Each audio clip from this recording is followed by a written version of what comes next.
అమ్మ అన్నం తిన్నావా? లేదా పెట్టిన అన్నం.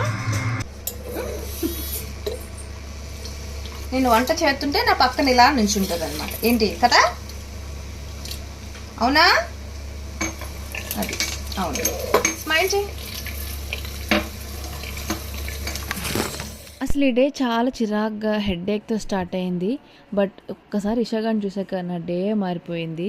దాని స్మైల్, దాని ముద్దు ముద్దు మాటలు ఇవన్నీ తలుచుకుంటే నాకు మూడే మారిపోతుంది. తను పడుకున్నాక నేను ఇంట్లో పనులన్నీ చేసుకుంటాను అనమాట. మార్నింగ్ 10 అలా పడుకుని పోద్ది. మార్నింగ్ 6:30 or 7కి లేపేస్తారు మా హస్బెండ్. ఫస్ట్ నుంచి కూడా 10-10:30 మధ్యలో పడుకోవడం, మార్నింగ్ 6:30-7 మధ్యలో లేకపోవడం, డైలీ 2 naps అంతే. జాలీ ఈషా. జాగృతి ఈషా వచ్చింది.